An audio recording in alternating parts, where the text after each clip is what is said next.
పరిశుద్ధ నామానికి మహిమ కలుగునుగాక. ప్రభువునందు మిక్కిలి ప్రియులారా, ఇక్కడ కూడి ఉన్నటువంటి దేవుని బిడ్డలైన మీకందరికీ, అలాగే విశ్వాసవాక్కు అనే కార్యక్రమాన్ని వీక్షించుచున్నటువంటి దేవుని బిడ్డలైన మీకందరికీ కూడా నా హృదయపూర్వకమైన ప్రేమ వందనాలు. ఎలా ఉన్నారు? బాగున్నారా? మీరు బాగుండాలని తప్పక మానక మా ప్రార్థనలు మిమ్మల్ని జ్ఞాపకం చేసుకుంటూ ఉన్నాం. ఈ కార్యక్రమాలన్నీ కూడా కేవలం విశ్వాసం ద్వారానే ఈ పరిచర్యలన్నీ జరుగుతూ ఉన్నాయి. కేవలం తన విశేషమైన తన కృప, తన కనికరం, తన సేవకుని పట్ల, పరిచర్య పట్ల ప్రభువు చూపుతున్నాడు కాబట్టి ఈ కార్యక్రమాలు మానక కొనసాగించబడుతున్నాయి.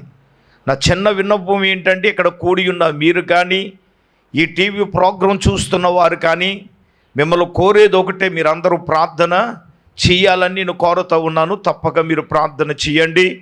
ఈ ఆధ్యాత్మికమైన ఈ వర్తమానాలు మీ విశ్వాస జీవితంలో మిమ్మల్ని ఎంతగానో ప్రోత్సాహపరుస్తున్నాయని, బలపరుచుచున్నాయని, మీలో కొంతమంది చాలా దూర ప్రాంతాల నుంచి ఫోన్ చేస్తూ ఉన్నారు, మీ ప్రార్థన అవసరతలు తెలియపరుస్తున్నారు.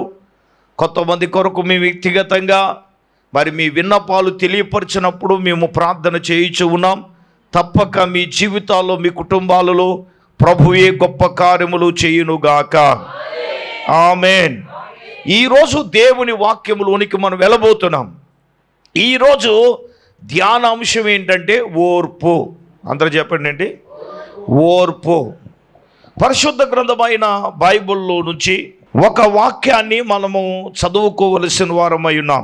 తిమోతి రాసిన మొదటి పత్రిక 6వ అధ్యాయం 11వ వాక్యాన్ని చదువుకుందాం.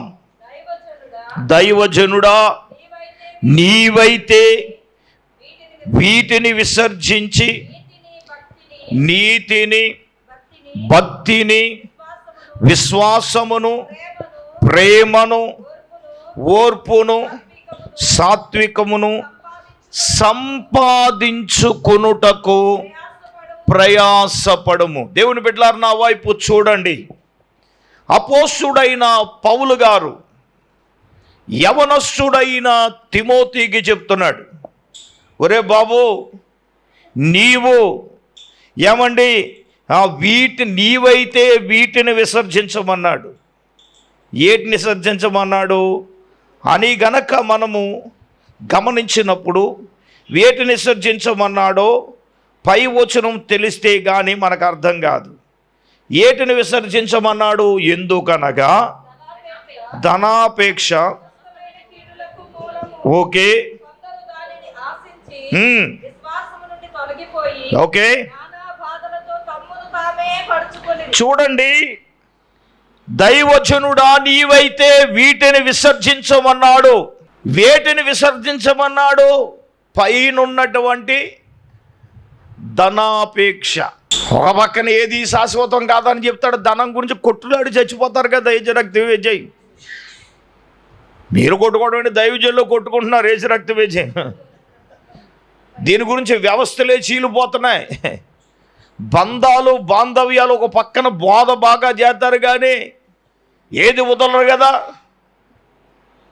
సరే, నా పాయింట్ అది కాదు. నా పాయింట్ ఏంటంటే, మన అంశం ఏంటంటే ఓర్పు. దైవజనుడా, వాటిని నువ్వు విసర్జించి మనం వేటిని సంపాదించుకోమన్నాడు. చెప్పినవి ఆయన చాలా ఉన్నాయి. నీతి, భక్తి, విశ్వాసము, ప్రేమ, ఓర్పు, సాత్వికం. వీటిల్లో మనం సంపాదించుకోవలసిన మూల అంశం ఏంటంటే ఓర్పు. అందరూ చెప్పండి ఏంటి? ఓర్పు. ఏముండాలి మనకి? క్రైస్తవులు అని చెప్పుకునే మనము, దేవుని బిడలమైన మనం, మనకు లేనిది ఏంటంటే నానా ఓర్పు లేదు. ఏమి లేదు? ఓర్పు లేదు. అందుకే యేసు ప్రభువారు కూడా చెప్పారు లూకా సువార్తలో 21వ అధ్యాయములో, ఏమండి 19వ వచనంలో మనం చూస్తే ఆయన అన్న మాట ఏంటంటే, మీరే మీ ఓర్పు చేత, చూడండి, మనము జాగ్రత్తగా 14వ వచనం నుంచి మీరు గమనిస్తే ఏమంటే చివరికి ఆయన చెప్పవచ్చినది ఏంటంటే, ప్రియులారా, మీరు మీ ఓర్పు చేతనే మీ ప్రాణాలు దక్కించుకుంటారు. దేని చేత అంటే ఓర్పు చేత. అంటే ఓర్పు చేతనే ప్రాణాలు దక్కించుకుంటామండి. ఇంజేషన్ చేసే వరకు ఓర్చుకోవాలి. పొడి చేయడప్పుడు అమ్మాయి అమ్మాయి అని ఏం చేస్తాం మనం? చేయకుండానే డ్యాన్స్ కట్టేసే వాళ్ళు కొంతమంది ఉన్నారు. ఏచి రక్తం వేచేయి. పిల్లలంటే ఏంటో పర్లేదు, పెద్దోళ్ళకి అమ్మ ఇంకా ఏం చేయలేదు. అప్పుడు డాక్టర్ గారు అంటారు, అమ్మ నువ్వు పొద్దున్న ఏం కూర వండవు? మాంసం కూర వండా, మంచి కూర వండు. నాన్నగానే టక్కన పొడిచేస్తాడు. దేవునికి స్తోత్రం. కూర వండే అనేటప్పటికే ఆటోమేటిక్గా ఇంజక్షన్ అయిపోద్ది. ముందు చేయకముందేంటి? కొంతమంది ఏమంటారంటే, బాబాయ్ ఇందిని మాత్రం చేయకండి, బిల్లలే చేయండి. ఆయన అంటాడు ఇంజక్షన్ పొడితే తగ్గుతుంది. బైబిల్లో రాయబడి ఉంది ఏంటంటే, ప్రసంగి గ్రంథంలో ఉండదు, ఓర్పు ద్రోహ కార్యాలు చేయకుండా ఆపుతుందంట. ప్రసంగి 10వ అధ్యాయము 4వ వచనం, ఏలువాడు నీ మీద కోపపడిన ఎడల నీవు ఉద్యోగం నుండి తొలగిపోకు. ఎవడు? ఓర్పు గొప్ప ద్రోహ కార్యాలు జరగకుండా చేస్తుందట. దేవునికి స్తోత్రం. ఏలేవాడు నీ మీద కోపపడతాడంటే, నీ ఉన్న ఉద్యోగి పైన ఉన్నవాడు కోపపడతాడు. ఏలువాడంటే నీ మీద ఎవడు? నీ భర్తే. ఏం పడతాడు? ఉద్యోగం అంటే వదిలేస్తావు, భార్య పోస్ట్ వదిలేస్తావు. నువ్వు చెప్పు. వెళ్ళిపోతాను, మా అమ్మ ఉంది రక్తం వేచేయి, చదువుకి వెళ్ళిపోతాయి. అమ్మ ఒక రోజు చూస్తుంది, 2 రోజులు చూస్తుంది, 5 రోజులు చూస్తుంది, అక్కడ ఇసిపోతుందిగా. ఈ మాయిదారి ఇదేదో దీని బతుకుతుందని ఒక 5 చేతిలో పెడితే ఇది వచ్చి నానెత్తి మీద ఎక్కింది అంటది. ఏమండి, ఇక్కడ ఉద్యోగం, నీ పైవాడు నీ ఏలువాడు నీ మీద కోపపడితే నీ ఉద్యోగం నుండి ఏం చేయొద్దు? తొలగిపోకూడదు. నేను చెప్పట్లేదు, బైబిల్ చెప్తుంది. అక్కడేముందంటే ఓర్పు ద్రోహ కార్యాలు జరగకుండా. నేను అంటాను, ఓర్చుకుంటే నాన్న కింద పోస్టులో నువ్వు పై పోస్ట్కి వెళ్తావు, ఉన్నతమైన స్థాయిలోకి వెళ్తాడు ఉద్యోగస్తుడు. ఇక్కడ మన పాయింట్ ఏంటంటే ఓర్పు. మన పైవాడు ఏమన్నా అన్నా మనకేముండాలి? ఓర్పు ఉండాలి.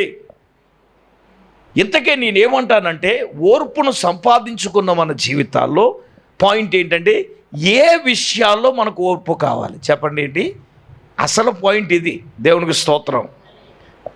ఏ విషయం చెప్పండి? ఏ విషయంలో మనకి ఓర్పు కావాలి? నెంబర్ 1, శ్రమలలో ఓర్పు కావాలి. అందరూ చెప్పండి. ఏంటి చెప్పండి. నాన్న చెప్పాలి అందరూ. ఎప్పుడు నాన్న ఓర్పు? శ్రమలలో ఏం కావాలో మనకి? దేవుని వాక్యాన్ని చదువుదాం. అపోస్తుడైన పౌలు రోమీయులకు రాసిన పత్రిక 5వ అధ్యాయము 3వ వాక్యం, అంతేకాదు శ్రమ ఓర్పును, ఓర్పు పరీక్షను, పరీక్ష నిరీక్షణను కలుగజేయుచున్నదని ఎరిగి. అమ్మా, శ్రమలు మన జీవితాలలో మనకు కలిగినప్పుడు మనకేం కావాలి? ఇంకో వాక్యాన్ని మనం చూద్దాం. అపోస్తుడైన పౌలు రోమీయులకు రాసిన పత్రిక 12వ అధ్యాయము 12వ వాక్యాన్ని చదువుదాం. నిరీక్షణ గలవారై సంతోషించుచు, శ్రమయందు ఓర్పు గలవారై ప్రార్థన యందు పట్టుదల కలిగి ఉండండి. అమ్మా, శ్రమల యందు మనకేం కావాలి నాన్న? ఓర్పు కావాలి. క్రైస్తవ విశ్వాస జీవితంలో మనకి ఎదురయ్యే శ్రమలు నాన్న, వ్యాపారములో శ్రమలు రావచ్చు, నువ్వు చేసే పనిలో శ్రమలు రావచ్చు, నువ్వు చదువుకునే చదువుల్లో శ్రమలు రావచ్చు, కుటుంబాలలో శ్రమలు రావచ్చు, భార్యాభర్తల మధ్యలో శ్రమలు రావచ్చు. అయ్యా, మనము చేసే పని దేనితోనైనా కూడా శ్రమలు రావచ్చు. యోబు జీవితంలో యోబుకి రాలేదండి? వచ్చినాయి రాలేదా? ఏ విధమైన శ్రమలు వచ్చినాయి అండి? ఆస్తంతా ఒకసారే పోయింది. ఇది మామూలు శ్రమ అంటారా? కాదు కదా. రెండవది, తన 7 కొడుకులు 3 కుమార్తెలు ఒక్కసారే చనిపోయారండి. ఇది మామూలు శ్రమ?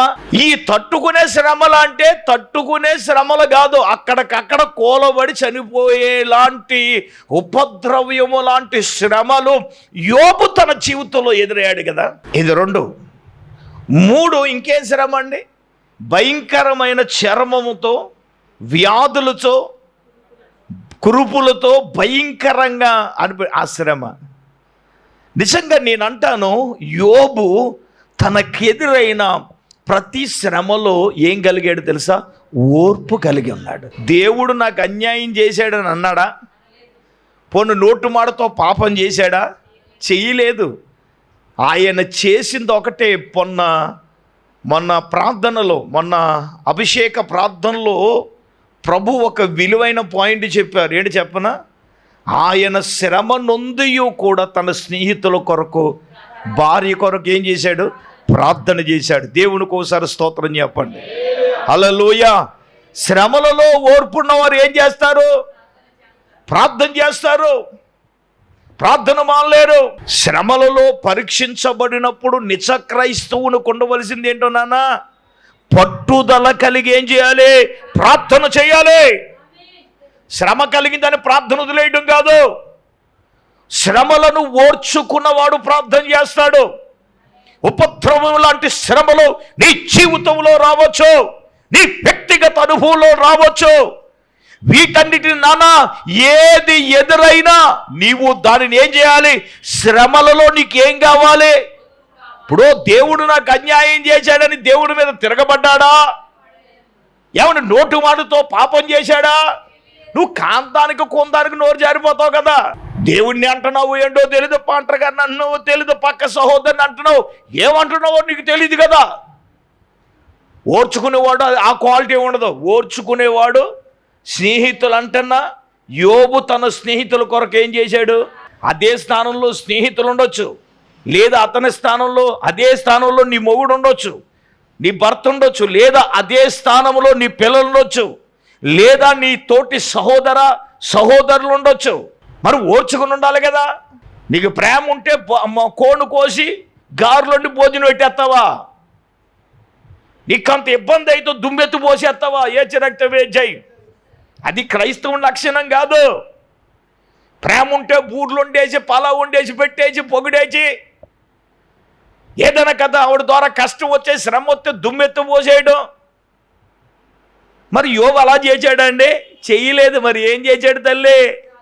హలో, ఏం చేశాడు? శ్రమలలో ఓర్పు గలవారై పట్టుదల కలిగి ప్రార్థన చేశారు.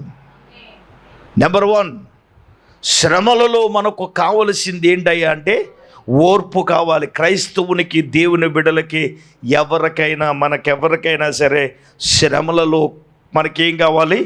ఓర్పు కావాలి. రెండవదిగా మనకు ఓర్పు దేని విషయంలో కలగాలి చెప్పనా?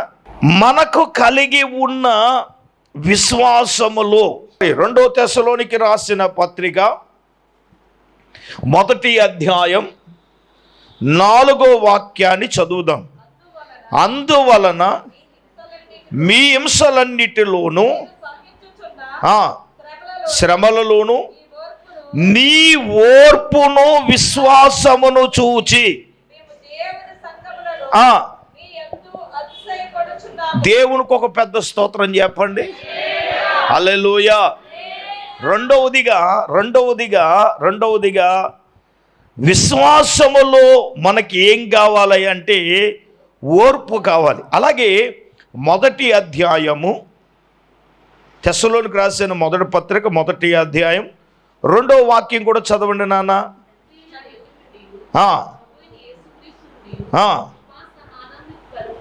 కలుగునుగాక.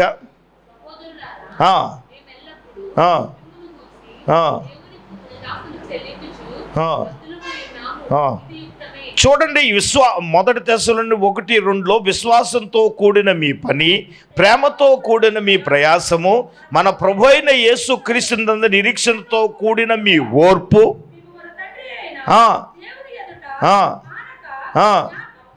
దేవునికి ఒకసారి పెద్ద స్తోత్రం చెప్పండి. హల్లెలూయా.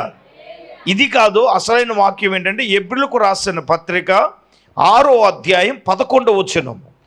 మీరు మందులు కాక, ఇది కరెక్ట్ అయిన వాక్యం, విశ్వాసము చేతనే ఓర్పు చేత. ఏంటి? విశ్వాసము చేతనే అంటే విశ్వాసములో మనకేముండాలంటే ఓర్పు ఉండాలి. అంటే విశ్వాసంలో ఓర్పు ఏంటి? దేవుడు ఇస్తానన్నది ఇచ్చే వరకు ఓర్పుతో ఎదురు చూడాలి. ఇప్పుడు అబ్రహామునకు దేవుడు నీకు సంతానాన్ని ఇస్తాను అన్నాడా లేదా? శారా గర్భాన నేను ఇచ్చే బిడ్డనే ఏమండి అతని దాని ద్వారానే ఇశ్రాయేలీల ప్రజలందరూ కూడా ఆశీర్వదించబడతారు, దీవించబడతారని దేవుడు చెప్పాడు కదా. ఇప్పుడు చెప్పినంటే పుట్టేశాడా? పుట్టలేదు కదా. 75వ సంవత్సరాన్ని చెప్పితే అబ్రహాముకి ఎంత వయసు వచ్చిందండి? 100. అందరు చెప్పండి. 100లో నుంచి 75 తీసేయండి. 25 సంవత్సరాలు విశ్వాసముతో అబ్రహాము ఓర్పుతో విశ్వాసము కలిగి ఉన్నప్పుడే ఆ విశ్వాసం దేవుడు ఇచ్చే వరకు చేసే వరకు ఏముండాలి? ఓర్పు ఉండాలి కదా. విశ్వాసం ఉంది, మనలో ఓర్పు లేదు. విశ్వాసమునికి ఏం కావాలి మనకి? అత్తగారు మీరు ఎన్నైనా చెప్తారంటే అలా అంటారు మీరు. రక్తవేజే నేను ఎన్నైనా చెప్పడానికి విశ్వాసం గురించి మాట్లాడటమే కాదు, దేవుడు ఇచ్చే వరకు విశ్వాసంతో ఛాలెంజ్గా నేను చెప్పగలను. విశ్వాసములో ఓర్పు ఉంది కాబట్టి ఇన్ని కార్యాలు ఇక్కడ మనం చూడగలం. మీరైతే పారిపోతారు కదా. రక్తవేజే విశ్వాసం ఉన్న మనకి ఏం కావాలి? ఓర్పు కావాలి. ఏం కావాలమ్మా చెప్పండి. విశ్వాసంలో ఏముండాలి? ఓర్పు. అంటే దేవుడు చేసే వరకు విశ్వాసము వలన కలిగే శ్రమలన్నిటిలో ఒకదానికొకటి లింకు. విశ్వాసం ఉన్నవాడికే శ్రమలు వస్తాయి. శ్రమలలో ఉన్నవాడు విశ్వాసం కలిగి ఉండాలి. వాటిలో మనకి ఏం కావాలమ్మా? ఓర్పు కావాలి. విశ్వాసం ఉంటే సరిపోదండి. నేనేమంటానంటే ఓర్పు ఏంటో ఒక మాట చదువుతాను. యాకోబు రాసిన పత్రిక 2వ అధ్యాయం 21-22 వచనాలు చదవండి. ఓకే.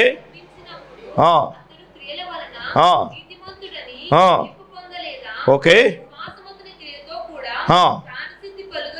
చూడండి, విశ్వాసము అతని క్రియలతో కూడి కార్యసిద్ధి కలగజేసిననియు క్రియల మూలముగా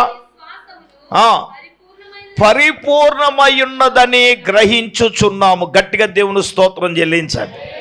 ఒక మాట చెప్తున్నాను, అబ్రహాముకు విశ్వాసం ఉంది, అంత మాత్రమే కాదు విశ్వాసంతో కూడిన ఓర్పు ఉంది మహానుభావుడికి. లేకపోతే అటు శారాతో ఇటు ఆగర్తో ఏగడం మామూలు విషయమా? ఒకరితోనే ఏగలాగి సత్తనం రా బాయ్. రక్తవే జై. ఒకరితోనే ఏగడం కష్టమైపోతే ఈయన ఇద్దరిని ఎలాగ చేశాడు నాకు అర్థం కాలేదు.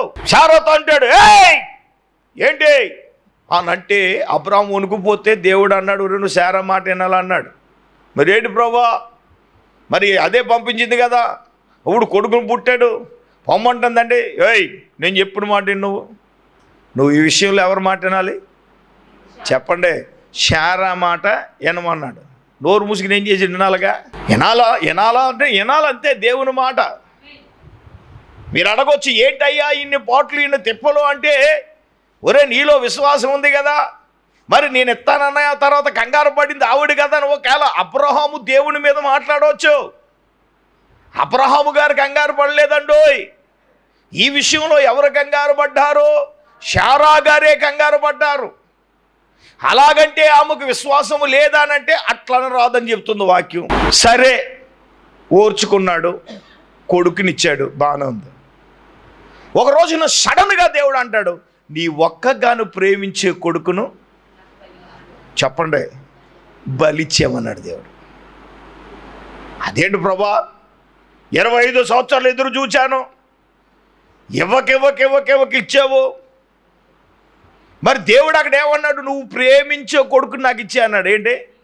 నాకు బుర్ర పాడైపోయింది. ఏంటి నాయన అంటే, పరిశుద్ధాత్మ దేవుడు ఒక విషయాన్ని రిలీజ్ చేశాడు నాకు. ఏమంటే కొడుకునిచ్చే వరకు అబ్రహాము దేవుణ్ణి ప్రేమించాడంట. కొడుకునిచ్చిన తర్వాత ఏమని ప్రేమించాడంట? కొడుకుని ప్రేమిస్తున్నాడంట. అందుకే నువ్వు ప్రేమించే కొడుకుని అంటాడు. ప్రభువా నువ్వు ఎలాగైనా సరే ఉద్యోగం ఇవ్వాలి నాయన అంటే దేవుడు ఉద్యోగం ఇస్తే ఇంక ఇటు దేవుణ్ణి ప్రేమించడు. వ్యాపారం ఈ నాయన అని ప్రార్థన చేస్తాడు. వ్యాపారం ఇస్తే ఒక ఆవిడ ప్రభువా పప్పుకి ఏంట్రా ఈ నాయన. ఇప్పుడు ఇచ్చిన తర్వాత ఏం చేస్తుందమ్మా జ్యోతమ్మ? శుక్రవారం ప్రార్థన రాలేదంటే రుబ్బుడే. ఆదివారం ప్రార్థన కంటే మరి శనివారం ప్రార్థన ఏమైందిరా? స్తోత్రం హల్లెలూయా. పాచిగారు వద్దాం అనుకున్నానండి బాబు, చాలా ఖాళీ లేదండి బాబు, ప్రార్థన చేసేయండి. ఏది మరి ఇప్పుడు చెప్పండి యథార్థంగా. ఇవ్వక ముందేమో శనివారం ప్రార్థన మానేదానమంటే అందరికంటే ముందు వచ్చేదాను కదా. ఆదివారం కూడా అన్నింటికంటే ముందు వచ్చేదాను కదా. ఏమంటే పని అవ్వలేదా పాఠం కదా? నీకంటే ఏ పని పాట లేదు. మరి ఇప్పుడేమైంది మరి అంటే ఇచ్చే వరకు దేవుని ప్రేమించి ఇచ్చిన తర్వాత దానిని ప్రేమించడం.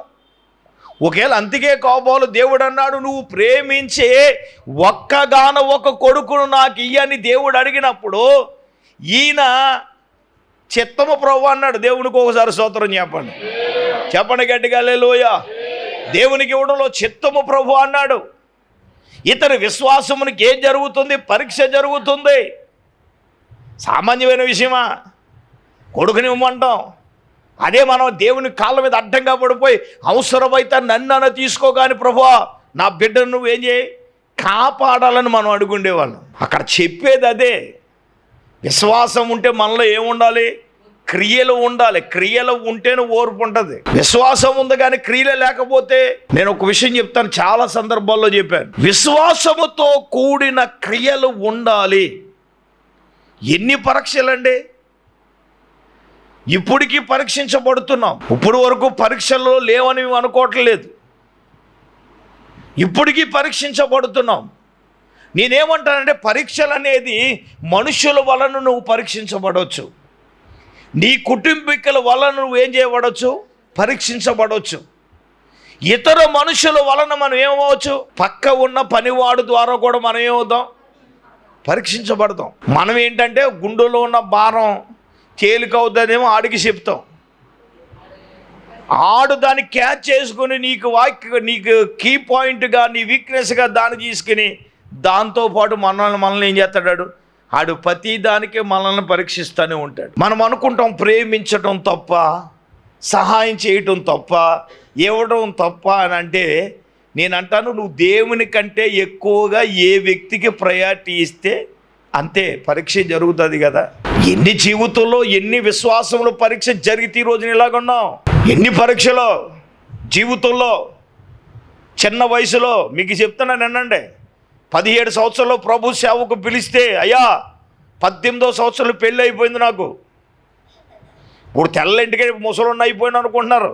ఈడిసి కొడితే మొన్నే 44 పూర్తి 45 వచ్చింది. జీవితంలో ఎన్నో ఎదురు దెబ్బలు. వీటన్నిటినీ కూడా విశ్వాసము ద్వారా వీటిలన్నిటినీ పరీక్ష ఓర్పుతో పరీక్షించుతూ ఇవన్నీ కూడా ఎవరి వలనో కాదండి. ఇప్పుడు కొడుకు వలనే తన విశ్వాసం ఏమవుతుంది? పరీక్షించబడుతుంది. ఇప్పుడు ఇస్తాడేవిడా చెప్పండి? 25 సంవత్సరాల సారి ఎదురు చూచాడండి. ఇప్పుడు దేవుడు ఏమంటున్నాడు? దేవుడు కఠినాత్ముడా లేదా దేవునికి జాలి లేదా? మనం వాడే సినీ డైలాగులు ఇయే కదా, ఏ జరక్తివే చేయం. కానీ అబ్రహాము అలాగనలేదు. చిత్తము ప్రభువు అన్నాడు. తన పనివారిని తీసుకెళ్ళాడు, కట్టలు తీసుకున్నాడు, ప్రయాణమైపోయి వెళ్ళిపోయాడు కదా. మధ్యలో కొడుకు అంటున్నాడు, నాయనా దహన బలి ఇత్తానికి వెళ్తున్నాం, కట్లున్నాయి, పనివాళ్ళు ఉన్నారు, కానీ దహన బలికి గొర్రె పిల్ల ఏది అని తన కన్న కొడుకు అడిగితే బలి ఇచ్చేది తండ్రికి తెలుసు. అక్కడ గొర్రె పిల్ల కాదు కొడుకిని అని. ఏమండే ఆ మాట అనగానే అయ్యి నా కొడుకు అని కౌగిలించేకింత సరే వాళ్ళు ఏడు చేయలేదు కదా. చెప్పండి, నా కుమారుడా దాని గొడవ నీకెందుకురా?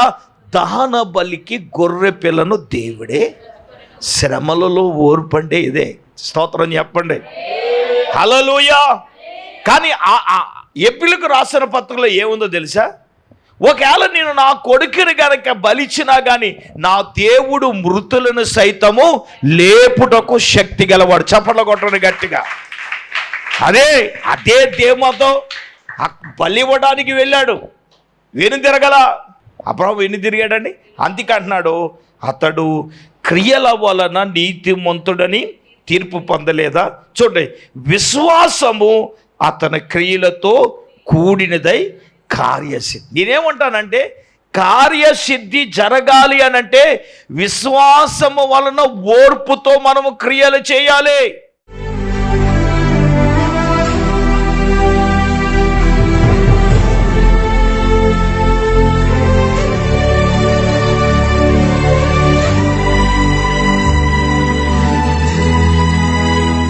స్తోత్రం స్తోత్రం స్తోత్రం స్తోత్రం స్తోత్రం. పరిశుద్ధుడైన తండ్రి, మహోన్నతుడా నీకు వందనాలు ప్రభువా. నాయన, ఈ రాత్రి యొక్క ఉపవాస కూడికలోని సేవకును అభిషేకించిన ఆయన అయ్యా నా తండ్రి నీకు స్తోత్రాలు ప్రభువా. ఓర్పు గురించి నాయన అయ్యా 7 విషయాలు మీరు మాతో మాట్లాడారు తండ్రి, నీకు వందనాలు ప్రభువా. అయ్యా ఏ విషయాలలో మేము ఓర్పు కలిగి ఉండాలో నాయన అయ్యా, శ్రమలలో ఓర్పు కలిగి ఉండాలని, విశ్వాసములో ఓర్పు కలిగి ఉండాలని, అయ్యా క్రియను కొనసాగించటంలో ఓర్పు కలిగి ఉండాలని ప్రభువా. అయ్యా నైనా వాక్యములో ఓర్పు కలిగి ఉండాలని నైనా నీకు స్తోత్రాలు తండ్రి.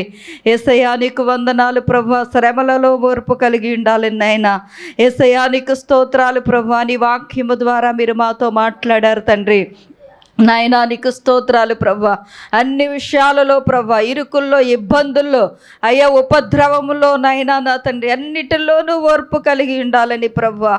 అయ్యా నైనా క్రియలతో కూడిన ఓర్పు కలిగి ఉండాలని ప్రభువా. నైనా అయ్యా నా తండ్రి నీకు స్తోత్రాలు, మీరు మాట్లాడారు తండ్రి, నీకు స్తోత్రములు ప్రభువా. అయ్యా నిరీక్షణలో ఓర్పు కలిగి ఉండాలని నైనా అయ్యా ప్రేమలో ఓర్పు కలిగి ఉండాలని తండ్రి నీకు స్తోత్రాలు, మీరు మాట్లాడారు తండ్రి, నీకు వందనాలు ప్రభువా. అయ్యా ఏ విషయాల్లో మేము తప్పిపోతున్నామేమో తండ్రి నీకు వందనాలు. ఈ వాక్యాన్ని బట్టి నీ వాక్యపు అర్థములోనైనా మా జీవితాలు సరి చేసుకోవటానికి అయ్యా దిద్దుకోవటానికి ప్రభువా నీకు స్తోత్రాలు. నైనా వాక్యము ద్వారా మేము సరి చేయబట్టానికి ప్రభువా సహాయము దయచ్చమని ప్రార్థన చేస్తున్నాను తండ్రి.